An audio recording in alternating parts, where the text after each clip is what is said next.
en contacto con él y con sus estudiantes para tener esta noche una charla acerca de las tradiciones guatemaltecas en este tiempo en el que estamos sumidos ya plenamente en una efervescencia cuaresmal que tendrá como finalidad conducirnos a la celebración del ciclo pascual en el aspecto litúrgico. Pero como todos hemos podido experimentar, estas tradiciones trascienden un poco más allá del aspecto religioso que la sustenta. Y yo quisiera empezar preguntándoles a todos, aunque no me van a poder responder, pero voy a imaginar que así lo hicieron, preguntarles quiénes han tenido la posibilidad de realizar, por ejemplo, una alfombra cuaresmal. O bien preguntarles quiénes se acuerdan de las milpitas que se siembran desde el miércoles de ceniza y que llegada la Semana Santa se van a colocar en los altares en las iglesias en donde se veneran las imágenes de pasión. Quizás la oportunidad de observar una procesión en las calles de la ciudad o del lugar en donde nos ha tocado residir ha sido la experiencia que hemos tenido nosotros con la Semana Santa. Pues bien, la idea es mencionarles que la Semana Santa es un acontecimiento que no pasa desapercibido para la gran mayoría de los vecinos de la ciudad, en este caso de la Nueva Guatemala de la Asunción. Y como tengo el gusto de dirigirme a los estudiantes del profesor, que además son miembros de la sociedad de jóvenes de la iglesia de Ribera del Río, pues quisiera pedirles la oportunidad de explicar de alguna manera el origen de estas tradiciones cuaresmales que son tan importantes, tan queridas para nosotros y que nos distinguen como un pueblo culto, civilizado y religioso. Para comprender las tradiciones guatemaltecas debemos remontarnos a los primeros periodos en los que los habitantes originarios van a poblar el continente, con las grandes migraciones desde el estrecho de Bering, con los grandes acontecimientos para la humanidad, que a pesar de que pareciera que son insignificantes, son en realidad la base del desarrollo, no solo de la evolución humana, sino que también de los grandes inventos que hoy por hoy forman parte de nuestra vida, de lo cotidiano. La invención del fuego, por ejemplo, que puede parecer un hecho aislado, la transformación del homínido en hombre cuando éste, frotando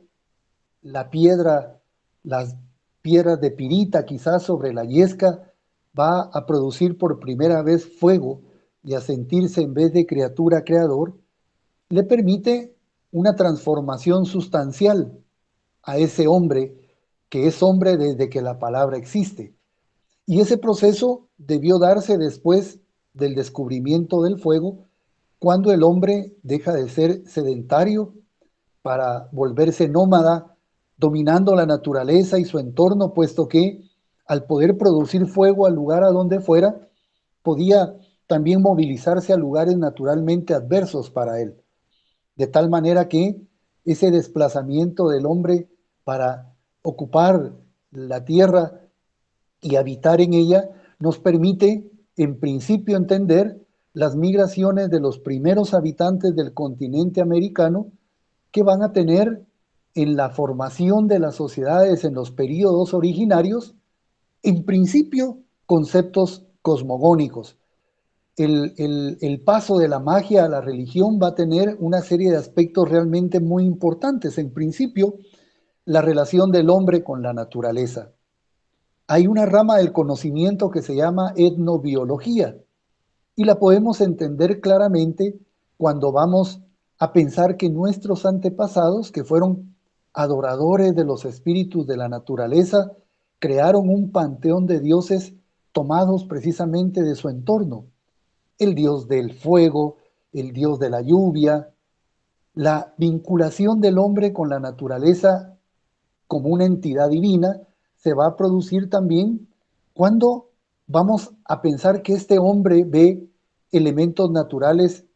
que aparentemente tienen un movimiento mecánico o autónomo. Si yo, por ejemplo, hace millones de años pudiera no comprender por qué las aguas del río se mueven, pero yo me muevo igual que ellas, eventualmente tendría una idea de que esas aguas del río son una entidad divina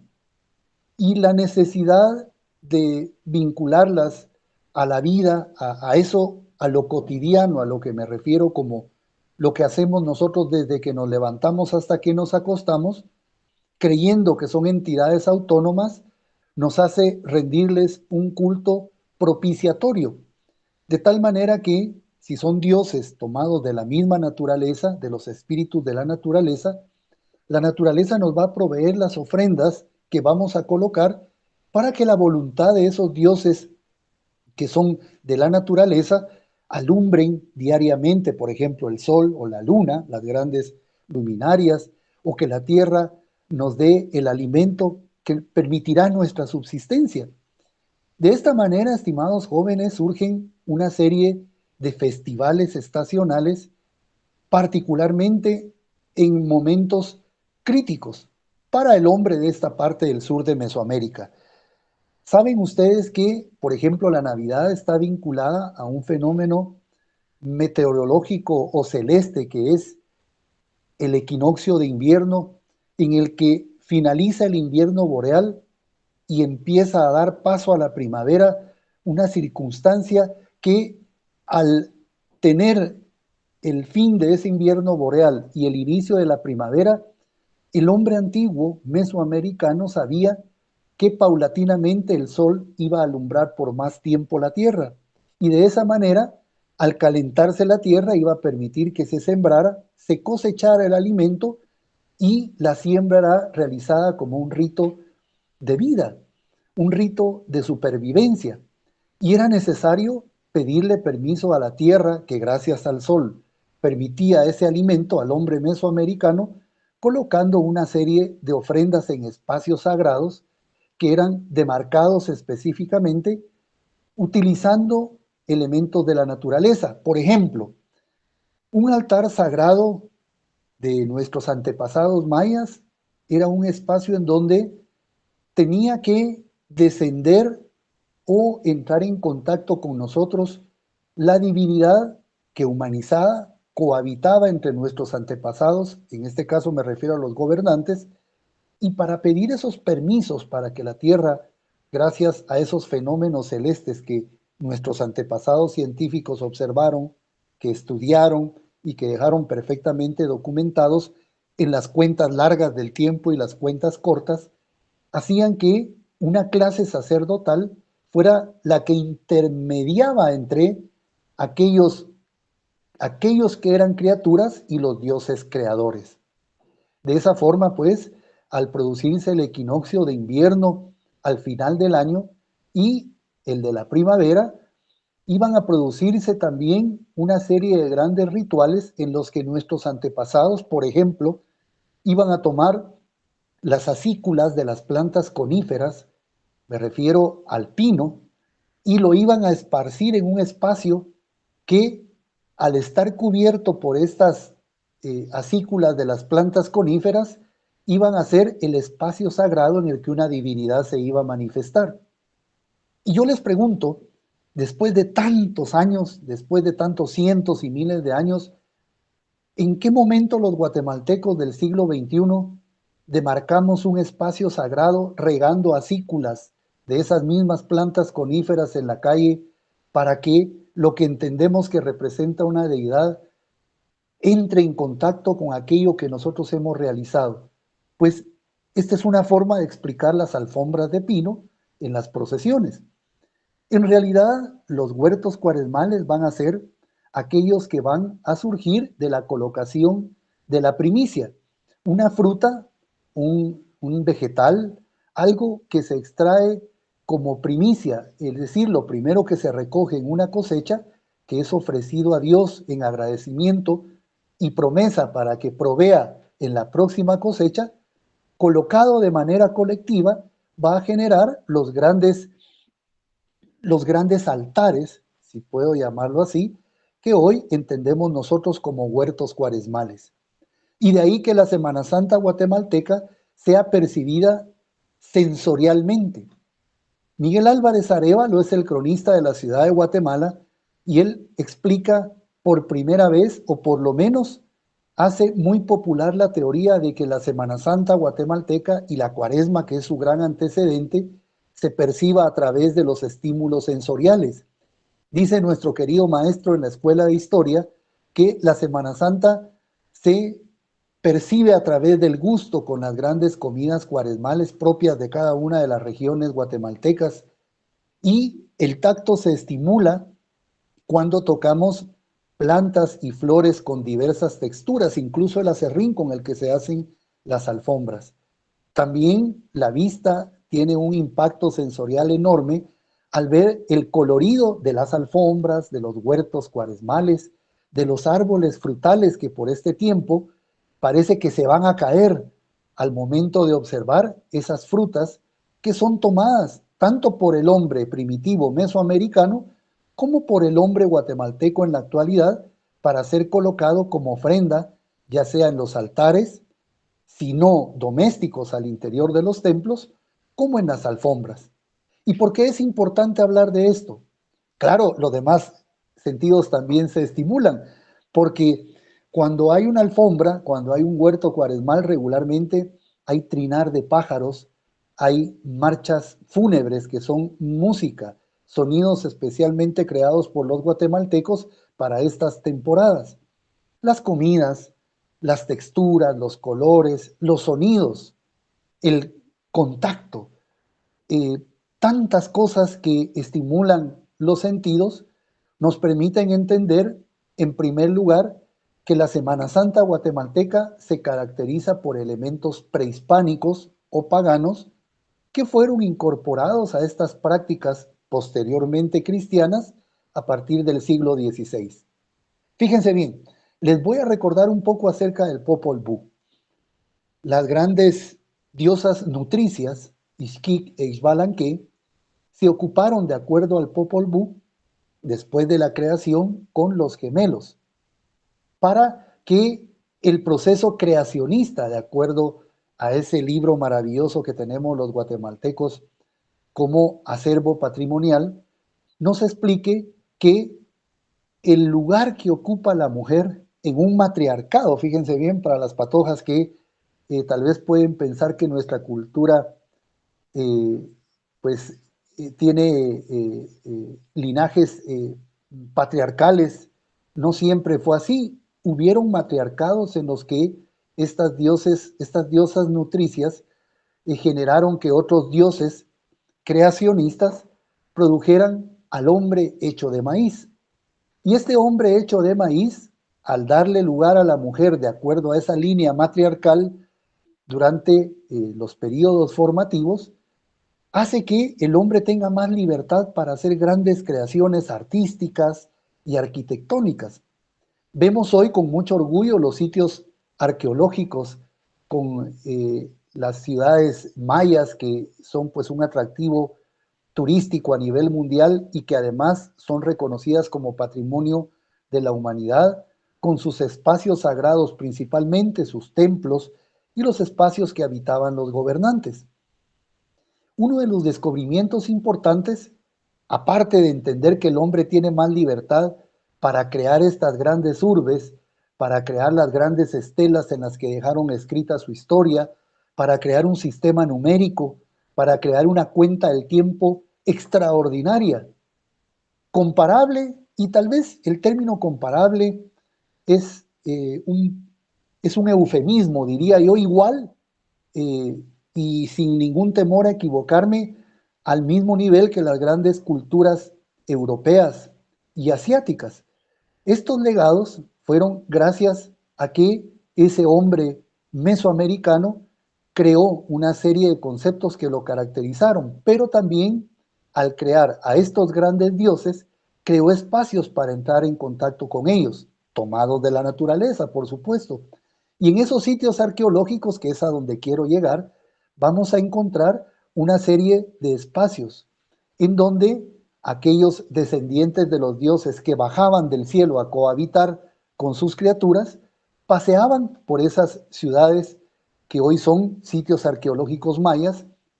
y esos espacios para que ellos transitaran eran unas calzadas que, si ustedes recuerdan en sus clases de historia y arqueología de Guatemala, van a ser espacios que están un poco más elevados que el resto de los espacios pedestres por donde los demás habitantes de la ciudad transitaban. También quisiera mencionar que, aparte de ser espacios para que transiten estos dioses hecho hombre que cohabitaban entre sus criaturas, pues al momento de salir a recorrer estas ciudades hasta llegar a presidir las grandes ceremonias, pues eran llevados en un mueble que entendemos que los historiadores de la cultura guatemalteca llaman palanquines. Es un mueble cuadrado que tiene dos varas exentas, es decir, dos bolillos laterales, en donde se colocaba el gobernante y era llevado en hombros por cuatro vasallos, por cuatro servidores, que los paseaban sobre esas calzadas, siempre a una altura distinta. Pero ¿por qué esa altura distinta, muchachos? ¿Por qué no podían los sirvientes llevar esa especie de palanquín en donde iba posicionado el gobernante, llevarlo sobre el nivel normal del suelo? ¿Por qué estas personas, al pasar sobre esas calzadas llevados en hombros, además, de acuerdo a los relatos, por ejemplo, y a las fuentes de primera mano que podemos encontrar en el siglo XVI, que nos refieren en una serie de vasos ceremoniales encontrados en entierros en Tikal y en otras ciudades del norte del país, que iban llevados no solo en una especie de palanquín, sino que pasando sobre una alfombra hecha de pino? Y además de eso, la evidencia gráfica epónima, es decir, los grabados, las decoraciones de esos utensilios sagrados encontrados en la tumba, refieren que este gobernante no solo va cargado en hombros en un mueble, pasando sobre una alfombra de pino, sino que además lleva varios músicos que van tocando trompetas de madera, unas trompetas largas. Los encontramos no solo en Guatemala, sino que también en el Valle Central de México y en la parte sur. Vuelvo a pedirles a su imaginación hacer un análisis comparativo. Para los que respondieron que habían visto una procesión en Guatemala,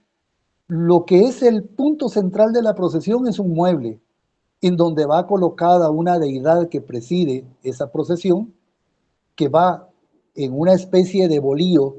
exento de ese mueble colocado el grupo de personas que lo llevan en hombros, pasando sobre alfombras de pino. Y atrás va una orquesta integrada por músicos solistas tocando un repertorio extraordinario de música guatemalteca. Si tuviéramos que comparar la fotografía de una Semana Santa del año 2019 con un vaso sagrado encontrado en Tikal, en donde un gobernante X va llevado en un anda, que ellos llaman palanquines, llevado en hombros, pasando sobre una alfombra, con un cuerpo de música atrás, y que además, delante de él, iba un séquito que llevaba todas las insignias que hacían evidente el linaje divino de aquella persona que era llevada en hombros. ¿Qué diferencia hay después de tantos miles de años entre aquellas procesiones de los gobernantes mayas con las procesiones religiosas y cristianas de este siglo XXI? Realmente la diferencia solo es el tiempo que ha transcurrido y la concepción de el Dios que se está reverenciando, que va a marcar una diferencia muy puntual. Aquí lo que vamos a entender además es un proceso de mestizaje. Hay una especie de mezcla cultural y religiosa a partir del siglo XVI que afortunadamente se produce durante el periodo de colonización, cuando, después de los primeros conquistadores, que no eran personas que tenían una visión y una educación muy elevada, y que se transforma cuando el rey de España y el papa reinante hacen un contrato por medio del cual se compromete la corona española a incorporar a la corona aquellos territorios conquistados, pero con la condición de que sean previamente evangelizados. Y vienen los primeros evangelizadores a América, se va a producir un efecto positivo para aquellas tradiciones milenarias que, como vemos, subsistieron hasta nuestros días. Porque estas personas muy hábiles, muy sagaces y sobre todo cristianos en esencia, o sea, personas convencidas de que su misión era traer la nueva al nuevo mundo conquistado, a las colonias españolas a ultramar, para incorporar a la fe cristiana a los nuevos conversos, ellos, por el grado de lucidez y la inteligencia que tenían, afortunadamente lograron comprender que se enfrentaban a una estructura religiosa que era miles de años más antigua que el mismo cristianismo. Por lo tanto, erradicar algo que tenía 8 o 10 mil años de antigüedad mayor que el mismo cristianismo era algo que no iba a ser tan fácil erradicar. De tal manera que estas especificidades culturales de las que les he hablado, estas ofrendas tomadas de los bosques y las campiñas guatemaltecas, el pino, las flores de la época, las hierbas aromáticas que hoy vemos en las alfombras, la creación de huertos cuaresmales que no son más que la representación de altares dedicados a deidades mayas, pero dentro del ámbito religioso cristiano, son especificidades culturales que fueron aprovechadas en el ámbito religioso para la enseñanza primitiva del Evangelio y la incorporación de los nuevos conversos a la fe cristiana. Gracias a esa incorporación han logrado subsistir hasta nuestros días todos esos conceptos que hacen diferente a la Semana Santa guatemalteca de las del resto del mundo. ¿Y qué trato de explicar en este sentido? Que en principio la Semana Santa guatemalteca es una Semana Santa que es propia, que es guatemalteca, que no es una Semana Santa ni española ni europea, aunque se nutre grandemente de ella, los guatemaltecos, al hacer esa síncresis cultural y religiosa, logramos generar un producto cultural y religioso que podemos llamar eminentemente nuestro, porque de la espiritualidad de nuestros antepasados mayas y de los principios evangelizadores de los primeros religiosos que llegan a América, nosotros tenemos una cuaresma y una Semana Santa que no es maya, pero tampoco europea. No somos un pueblo que produzca una Semana Santa sevillana, aunque esté íntimamente ligada. Emergimos de ese concepto y logramos superarlo, creando un producto cultural que es la clave de identidad de los guatemaltecos por esta temporalidad y que nos llena de mucho orgullo.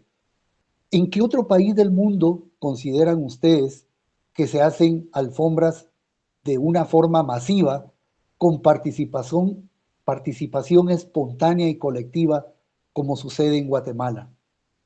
¿En qué países del mundo encuentran ustedes un repertorio de música procesional que no es música sacra, pero que ha acompañado las diferentes procesiones durante cientos de años?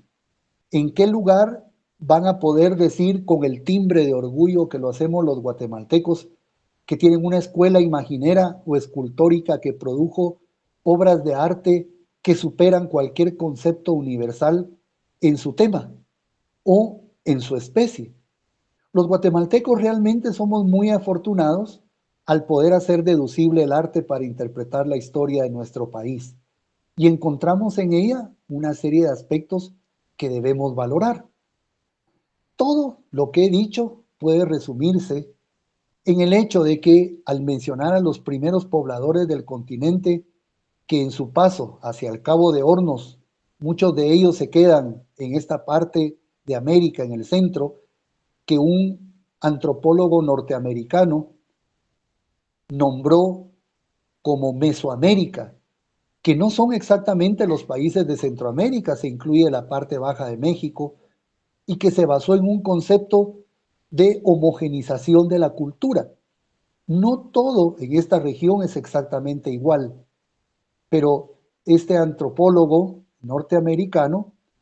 Paul Kirchhoff, encontró una serie de similitudes culturales desde las tierras bajas del sur de México hasta Costa Rica y definió esta zona como una zona culturalmente homogénea, no exactamente igual, porque si hubiera sido una zona que todas sus claves culturales fueran similares, estaría hablando de un imperio. Somos iguales, pero tenemos nuestras diferencias. Y de esta manera, pues, podemos definir que Guatemala ha logrado, a través de la participación de esos primeros habitantes, de la interacción de los distintos pueblos que han cohabitado en suelo americano, en suelo mesoamericano, en esta parte del sur de Mesoamérica, desde los pueblos originarios hasta la presencia de los pueblos europeos, los caribeños y afrodescendientes, que en una maravillosa interacción generaron una serie de tradiciones que ellos mismos desecharon algunas que ya no tenían ningún sentido para ellos como expresión de su sociedad, pero otras tradiciones las sostuvieron y las mantuvieron incluso hasta nuestros días, llegando quizás sincretizadas, pero dándonos una idea de nuestro pasado, de nuestra esencia como guatemaltecos. Podemos encontrar aportes de otras culturas. Yo defiendo mucho el origen de las alfombras guatemaltecas al poder explicarlas con documentos y con fuentes de información de primera mano que ya les mencioné, los objetos que se han tomado en sitios arqueológicos, principalmente de enterramientos, en donde hemos podido encontrar evidencia de la interacción del hombre mesoamericano con sus grandes dioses creadores, que eran reverenciados y que siguen siendo reverenciados de la misma manera. Porque si bien hemos oído que Guatemala es un país múltiple en su cultura, también es múltiple en sus idiomas, en sus lenguas, y es múltiple en sus religiones.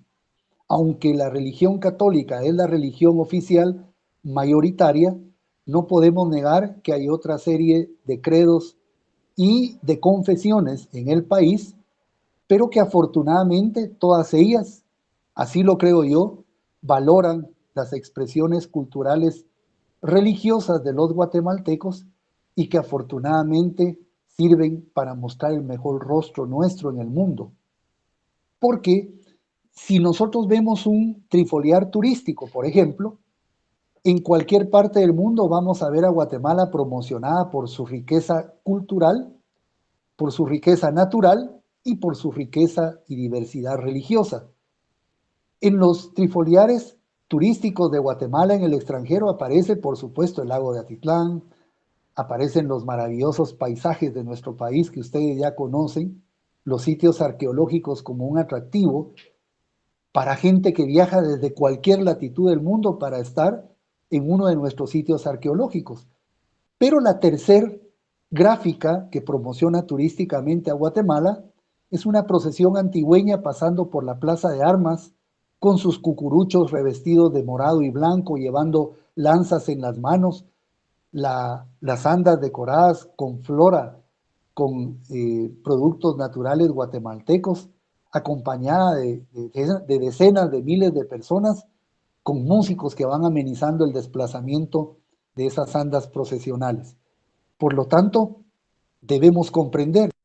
que si bien su sentido es esencialmente religioso, también tiene un aspecto de trascendencia, un poco más allá de lo intangible, de lo religioso, para que materialmente la Semana Santa sea un periodo en el que los guatemaltecos realicemos una serie de expresiones,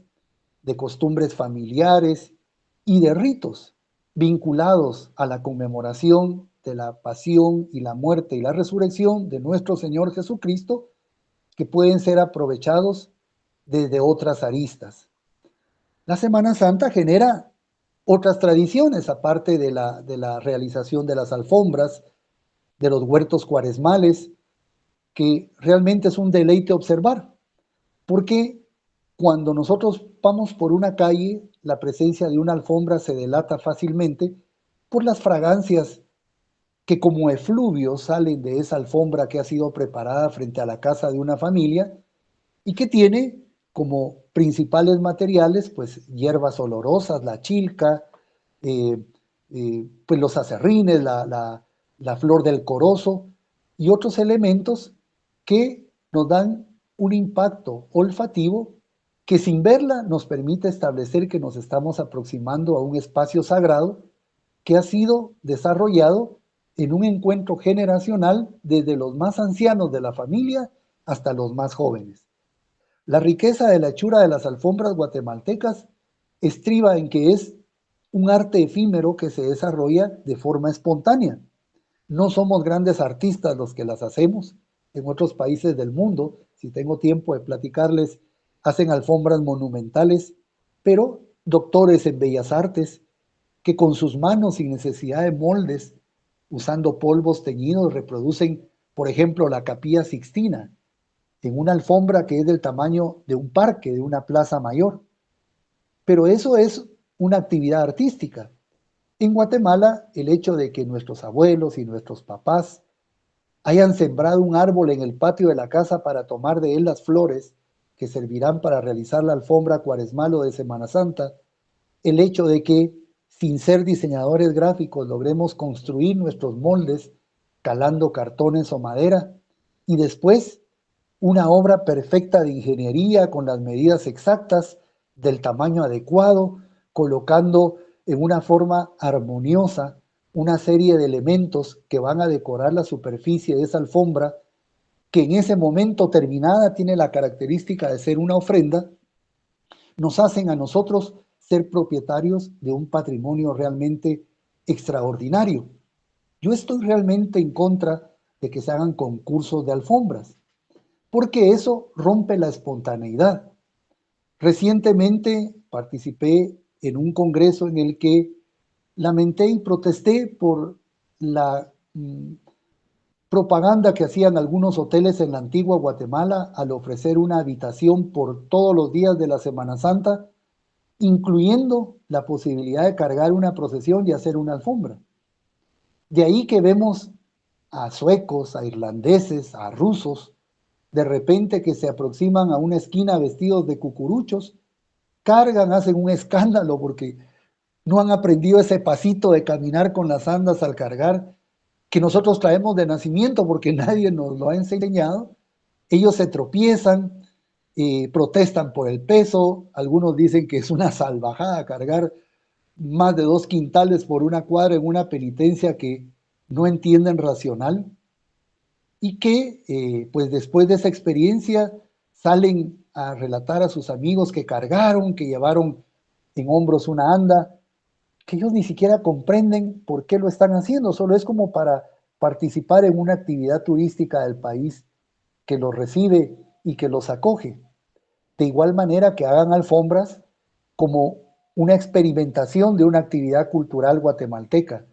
porque va mucho más allá de eso, una alfombra tendida al paso de una procesión. Otro hecho aberrante es observar la creación de alfombras con publicidad de empresas que seguramente tienen muy buena intención, pero que se ve muy mal la alfombra con el logotipo ocupando un 50 o 60% de la alfombra de la panadería tal o el restaurante tal. Las alfombras no tienen esa finalidad, tienen otro sentido y es un acervo patrimonial, es una herencia, un legado que debemos conservar y promoverlo, pero positivamente. Hay otra serie de productos culturales en los que nosotros participamos, las tradiciones cuaresmales. En la ciudad de Guatemala, los viernes de Cuaresma regularmente se reza el Vía Crucis y las personas salen a recorrer los templos del centro histórico, a visitar las imágenes de pasión, rezando una estación en cada uno de los templos en donde estas imágenes se veneran. Llevamos ahí las milpitas, que si ustedes no las conocen, es un botecito de frijoles o de jugo que separamos el miércoles de ceniza, que lo llenamos de tierra, que echamos semilla de chan o maicillo, lo forramos con papel de china morado y germina exactamente a los 40 días, llegada ya la Semana Mayor, y que llevamos a los templos para decorar los templos, los huertos cuaresmales. Existe también la socialización, el intercambio de diversas viandas. Por ejemplo, los que han ido a la Antigua a ver alfombras y procesiones, se habrán percatado que el plato cuaresmal, el plato de la Semana Santa en la Antigua, son las deliciosas empanadas, tanto de salmón como de frutas. La ingesta de un fresco muy antiguo, que es el chinchibir, que es una limonada con una especia que le da un sabor muy especial. De tal manera que todas estas tradiciones que producimos los devotos y los vecinos de las ciudades, no solo de la Nueva Guatemala de la Asunción, sino que también los pueblos y las ciudades al interior, se ven enriquecidas con el aporte de extraordinarios guatemaltecos que han tenido un genio creativo que los distingue de todos los demás. Por ejemplo, la creación de la música procesional guatemalteca. Algunas personas indican que esta es música religiosa o que es música sagrada o música sacra. Eso está muy lejos de la realidad porque la música religiosa o sagrada es la que se escribe para amenizar el culto divino al interior de los templos. Las marchas fúnebres son música popular. Uno de nuestros grandes maestros en la Universidad de San Carlos, don Celso Lara, explicaba que eran una especie de sonecitos guatemaltecos, sones tocados en un tiempo más lento. Y la prueba la encontramos cuando, por ejemplo, don Everardo de León, José Everardo de León, que es el autor de un son muy famoso que se llama El Grito, también compone una marcha fúnebre, que es el son El Grito, solo que tocado 3 tiempos más lento. Y por supuesto algunos acordes que le dan la estructura de la marcha fúnebre procesional guatemalteca. Por el amplio repertorio, más de 1500 marchas que en la actualidad se conservan, sin tomar en cuenta todas las que se han perdido, nos dan una idea de lo que es patrimonio tangible e intangible en la Semana Santa. Porque aunque las marchas se encierran en papelitos en donde está dibujado el pentagrama y notas que los escribanos han hecho y que han reproducido para instrumentalizar una composición musical para una orquesta integrada por más de 25 músicos, en realidad tienen un gran valor patrimonial cuando son ejecutadas y constituyen esos impulsos, esos estímulos sensoriales al oído que van a generar un marco sonoro que va a generar una impronta, una huella imborrable en nuestra mente de la Semana Santa. Es muy fácil oír la granadera e imaginar todo lo que ocurre en el entorno en donde esta marcha se está interpretando, porque quizás es la marcha fúnebre procesional más conocida y más difundida, quizás la más querida por los guatemaltecos que participamos en estas actividades de Semana Santa. Otro aspecto muy importante es valorar adecuadamente las imágenes de pasión. Si bien estas son esculturas inicialmente, adquieren un valor extraordinario al tener una función mediática entre lo que representan y quien las observa. Resulta una limitación muy grande decir que se constituyen en ídolos bajo conceptos no católicos y que tratan de reducir el inmenso valor que tienen estas imágenes religiosas para las personas fieles, para los devotos. En principio, tengo que explicar desde lo que otra rama del conocimiento nos refiere, que es la semiótica y la semiología, que las imágenes no son más que signos, como por ejemplo las letras que componen el nombre de uno de ustedes. Los fonemas son signos. Esos signos, unidos adecuadamente, al leerlos, lo primero que generan es una construcción mental que se llama significante. Y esa construcción mental, que es el significante que produce la lectura o interpretación de un signo, generalmente aterrizan en un significado que es la realidad. Si hacemos el ejercicio más común para entender la semiología, si unimos los fonemas, por ejemplo, A, R, B, O, L, formando la palabra árbol, en el momento en el que la menciono, en cada uno de ustedes jovencitos, se genera la figura de un árbol, que generalmente no va a ser el mismo que uno se imaginó con lo que el otro que está a la par se imaginó. Eso es signo y significante. El significado va a ser el gran árbol frondoso que está a la par de la iglesia Nuestra Señora de Fátima, allá en Ribera del Río. Ese es el significado, la realidad. Entonces, comprender las imágenes religiosas y su función temática desde esta rama del conocimiento nos permite entender y valorar de mejor manera la función que las imágenes religiosas tienen como signos. Si tomamos, por ejemplo, como grupo parroquial, nuestra Santa Biblia y tomamos uno de los relatos en los 4 evangelios canónicos y después leemos otro relato de la pasión en el segundo y así llegamos hasta el cuarto, vamos a encontrar que las imágenes sufrientes de nuestro Señor Jesucristo, ya sea atados a la columna, imágenes sedentes del prendimiento, las imágenes de Cristo con la cruz a cuestas al Calvario, las imágenes de Cristo crucificado o las imágenes de Cristo yacente en el sepulcro, al igual que las imágenes gloriosas de Jesús resucitado, resumen todos los pasajes escritos en los 4 evangelios del Nuevo Testamento. Por lo tanto, cumplen una función pedagógica que sirvió para aquellos primeros evangelizadores en la labor de la enseñanza de la fe cristiana y que se basaron en algo que seguramente ustedes estudiaron ya, que es el desarrollo del Concilio de Trento en el siglo XVI. En principio, y ya para terminar mi charla, porque creo que ya han de estar aburridos de oír tanta palabrería, en el siglo XVI se produce la gran revolución campesina en Alemania,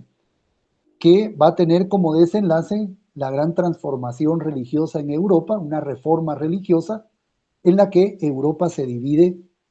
en dos grupos, el católico y el protestante, para contrarrestar los enunciados luteranos de la reforma protestante. La Iglesia reúne a sus obispos y a través de un concilio en la ciudad italiana de Trento va a disponer la forma de contrarrestar aquella reforma religiosa y la transformación de los dogmas de la fe cristiana. Y para eso va a valerse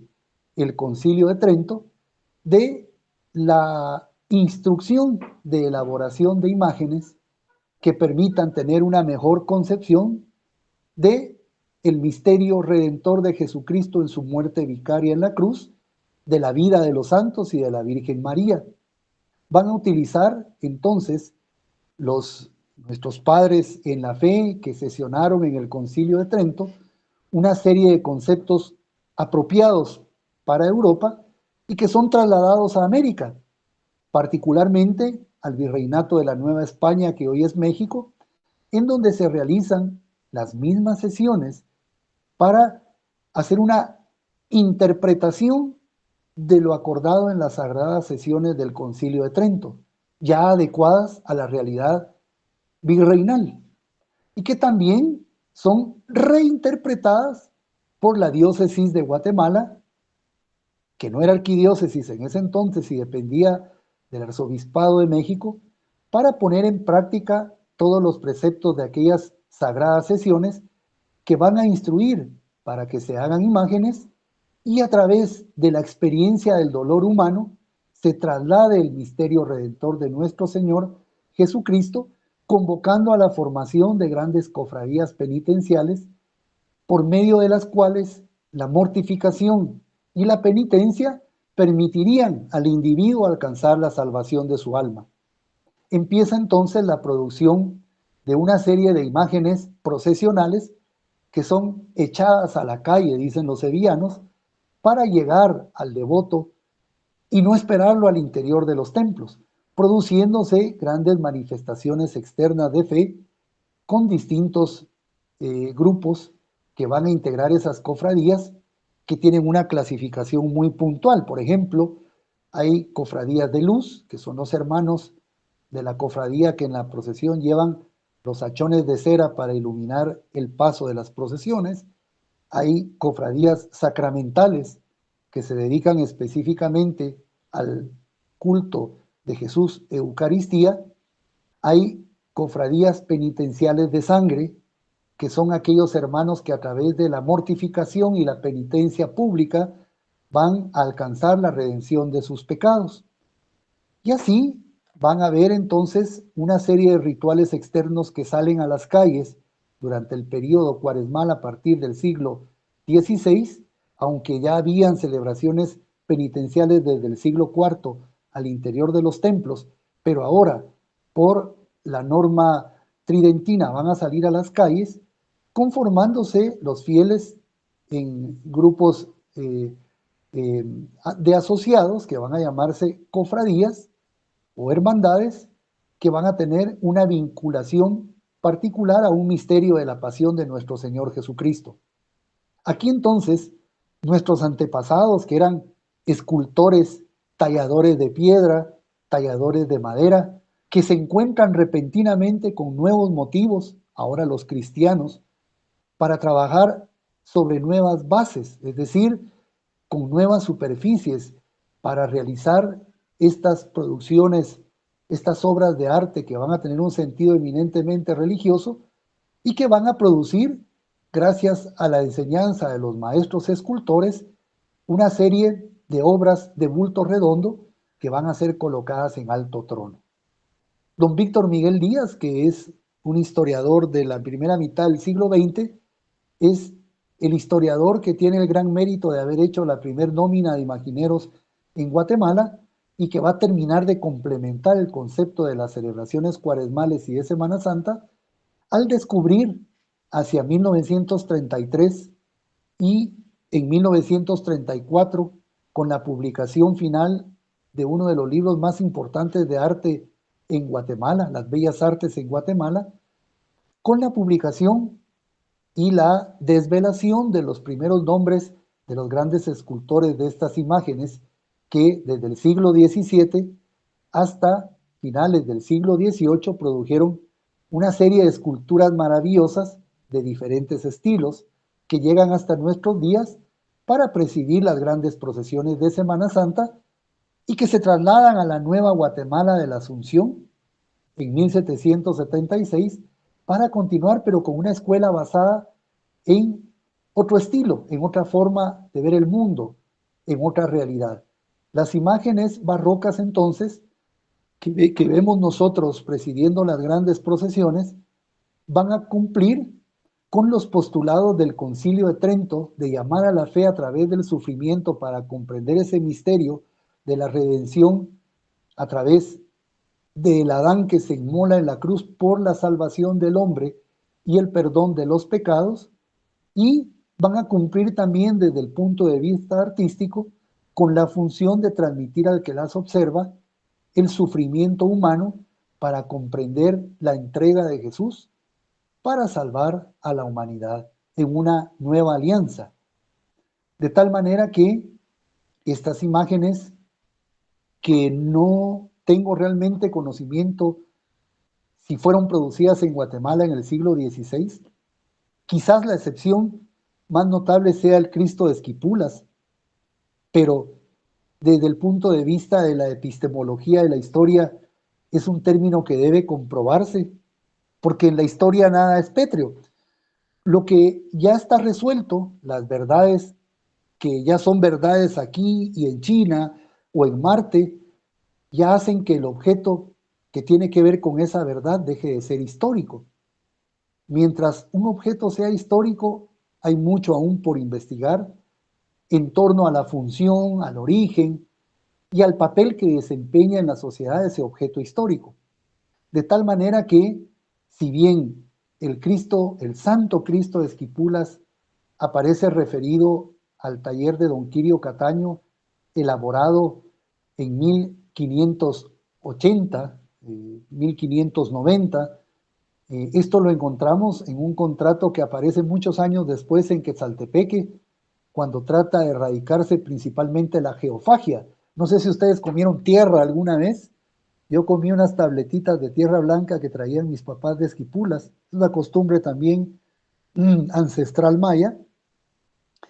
y que molestaba mucho a los guardianes del santuario y la basílica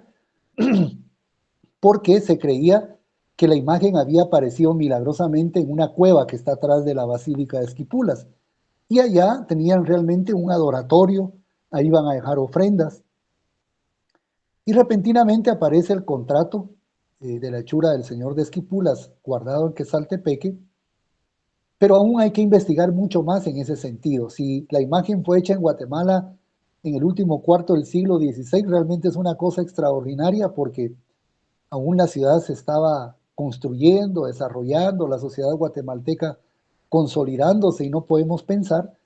que en la primera mitad del siglo XVI ya se construyeran imágenes religiosas de la pasión de Cristo, basados en los concilios o la reinterpretación del concilio de Trento en México y Guatemala.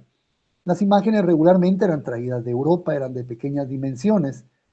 y empiezan a aparecer imágenes ya esculpidas en Guatemala en la primera mitad del siglo XVI. Los documentos que nuestros maestros historiadores del arte y de la cultura han encontrado refieren que estas imágenes responden a una primera etapa del barroco, es decir, a la teatralidad del barroco del siglo XVII, y que permanecen hasta hoy día, citando como ejemplo a Jesús Nazareno de Candelaria, que se procesiona el Jueves Santo, a Jesús Nazareno de la Merced, que se procesiona el Viernes Santo. Tenemos en el siglo XVIII otras imágenes muy importantes para la cultura, para la religiosidad, para la iglesia de Guatemala. En 1736 se tiene la noticia más antigua de la imagen de Jesús de los milagros que se venera en el, en el templo de San José, por la existencia de un documento firmado por un señor, Lorenzo de Paz, que dona la imagen a la ermita para que se venere con la condición de que se establezcan ordenanzas de cofradía, y la presencia de la imagen de Jesús Nazareno de la Escuela de Cristo, que fue un enigma muy grande para los historiadores, ya que don Víctor Miguel Díaz lo ubica en la primera mitad del siglo XVI, lo cual no es posible, hablando en lectura de arte. O sea, no es como que pensáramos nosotros en un teléfono celular en los años 30, por ejemplo, no encaja en esa realidad. Afortunadamente se plantea una nueva hipótesis de que la imagen data de 1697, a finales del siglo XVII, y luego de una intervención, lo más probable es que la imagen corresponda al primer cuarto del siglo XVIII, cuando el barroco entra a una etapa de efervescencia y desarrollo en la exageración de sus formas para ser una etapa de transición que da paso a un nuevo estilo en la escultura religiosa guatemalteca, que es aquella que está vinculada ya no a buscar la salvación del alma en el cielo, sino que en la tierra, y al pensamiento neoclásico, que va a prevalecer en esos años, a finales del siglo XVIII, con la traslación de la ciudad al valle en donde se encuentra en la actualidad, y en rechazo del antiguo régimen, las ideas de ese neoclasicismo de la antigüedad clásica griega y la verticalidad en el pensamiento racional de esa época. Es en esa época, en el siglo XIX, que se producen grandes transformaciones. Recuerden ustedes que estamos celebrando el bicentenario o nos acercamos dentro de unos meses al bicentenario de la independencia. El siglo XIX fue un siglo de grandes contrastes, de grandes cambios, de revoluciones cuyos efectos llegan hasta nuestro día. Y también en el siglo XIX se produce un cambio que va a afectar a la Iglesia y a las tradiciones guatemaltecas, el pensamiento liberal ilustrado. Estos señores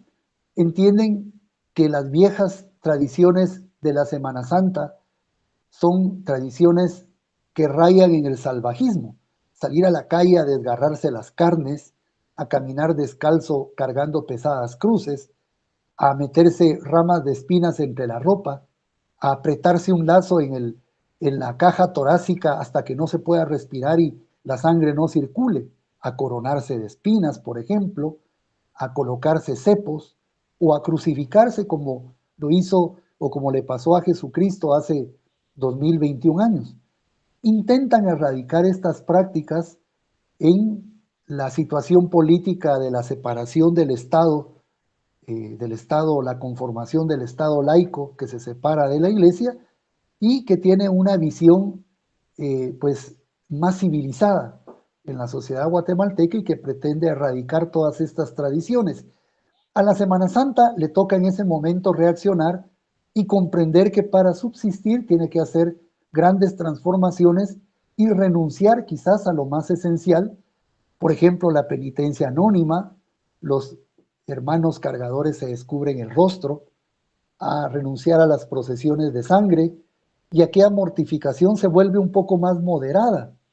Cuando ustedes ven las andas enormes de grandes dimensiones, de gran peso, en realidad es recibir esa mortificación por espacio de una cuadra al llevar algo muy pesado en el hombro y caminar sin ningún apoyo 100 metros, lastimándonos el hombro, por ejemplo, por el movimiento de las andas, pues son resabios de esas costumbres ancestrales que el pueblo las hizo suyas. Y al hacer el pueblo suyas las tradiciones de Semana Santa, las excluye de esa categoría de irracionales y de salvajismo para que sigan, es decir, para que su vida continúe y subsistan transformadas sustancialmente, pero que subsistan hasta nuestros días. Como ven, hemos hablado desde los primeros periodos de habitación y de poblamiento en el continente, particularmente en Mesoamérica, de los grupos que cohabitaron en una admirable evolución y que esa interacción generó las tradiciones de hoy día y cómo la visión del mundo de nuestros antepasados permanece a través de esos elementos naturales, olfativos, sensoriales, visuales, gustativos y auditivos que llegan hasta nuestros días en las procesiones de Semana Santa, a través de todo lo que en ella se produce de forma espontánea y colectiva, y cómo en ella han participado grandes guatemaltecos intelectuales y artistas, haciendo música propia, generando esculturas que incluso como arte de retorno fueron llevadas a España para ser veneradas, lo que era impensable en la cabeza de los conquistadores del siglo XVI y que hoy por hoy son timbre de orgullo para los guatemaltecos y que al desplegarse en las calles, pasar por las alfombras, por los enrejados de las casas señoriales de la ciudad adornados con festones morados y con estatircias, al pasar por altares con una cruz y una estación del Via Crucis, al ver a una viejita con un sartén de brasas incensariando el paso de la procesión, al ver las casas de esas, al ver las puertas de esas casas señoriales abiertas de par en par, con la familia reunida, como queriendo que lo taumatúrgico de la imagen, sus bendiciones se trasladen y que ingresen hasta esa casa, en donde en el patio se han sembrado árboles florales para hacer las alfombras al paso de estas representaciones de Jesús, que van llevadas en hombros de manera triunfal, con un marco sonoro auditivo que las distingue y que se ha trasladado hasta la promoción turística del país para mostrar a los guatemaltecos como un pueblo sacro que lo somos, como un pueblo civilizado, como un pueblo culto, que además en el concepto moderno del patrimonio tenemos un acervo patrimonial intangible y tangible que nos envidian, pero con envidia de la buena, muchos países en Centroamérica y en otras latitudes del mundo. Yo quisiera terminar diciéndoles que desde lo que los historiadores marxistas nos van a, a referir en sus escritos, por ejemplo, hay un historiador judío de apellido Hobsbawm que en su visión materialista del arte nos pide que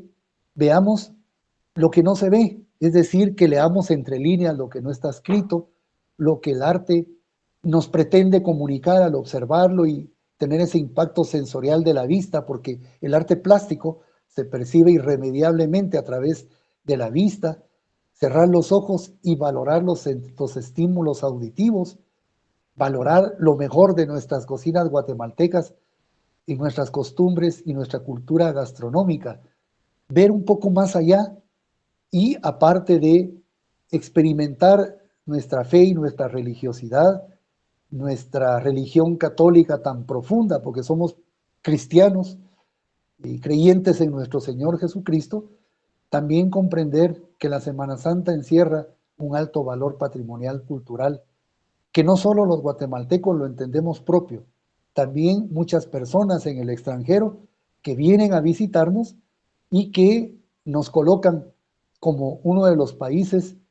cuyos ritos son más profundos y más expresivos, particularmente en estas fechas. No salgamos a ver procesiones, mmm, primero molestando quizás el compartimiento y la socialización entre ustedes, que son personas jóvenes, es lo común, lo normal, pero el momento en que ese espacio sagrado de la procesión va pasando, como en las antiguas calzadas de las ciudades mayas, que construyeron calzadas específicamente para que las transitaran sus gobernantes, que eran dioses bajados del cielo, para convivir con ellos, que eran sus criaturas. Y que ellos, sabiendo que sus gobernantes eran dioses hechos hombre, que cohabitaban entre ellos, no permitían que aquello divino, el fanum, entrara en contacto con lo profano, el profanum, de tal manera que las alfombras, al ser desplegadas en la calle, no son más que una barrera para que lo sagrado no entre en contacto con lo profano, aparte de ser ofrendas. De igual manera, pues nosotros cuando veamos las procesiones y veamos que ese espacio sagrado que sale del templo, que se inicia con la cruz alta y parroquial y que termina hasta que la banda de música ya pasó, como una burbuja de aire en el agua, el espacio sagrado del templo que sale a las calles a convocar a los fieles y a los creyentes, que las veamos con respeto, que guardemos silencio, que comprendamos que aquellos hombres que van vestidos de morado o de negro no son más que filtros por los que se juzga a la iglesia y que van teniendo un comportamiento ejemplar, manifestando públicamente que son pecadores y que creen en Jesucristo y en la Virgen María, y pues entender, aparte de procurar respeto en esos momentos, divulgarlas, conservarlas y tratar de que sean un legado para las siguientes generaciones como un acervo, como un valor patrimonial de nuestro país.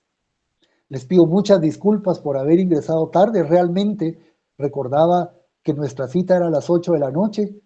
y yo, que soy un inútil con estas cuestiones de la electrónica, para variar, mi computadora todavía está tratando de arrancar el programa para conectarme.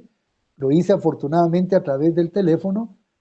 y pues les agradezco mucho su atención, les agradezco el honor que me han dado de dirigirme a ustedes para hablar muy rápidamente y de una forma muy sintética del inmenso valor que tienen nuestras costumbres y nuestra cultura durante estas celebraciones cuaresmales. Muchas gracias, profesor. Muchas Gracias a gracias, usted, hermano. hermano. Dale, Cintia. Oh, bueno. Dale. Va. No, gracias, hermano, por compartir el tema con nosotros. Realmente un tema muy interesante. Saber todo lo de las tradiciones de aquí de Guate.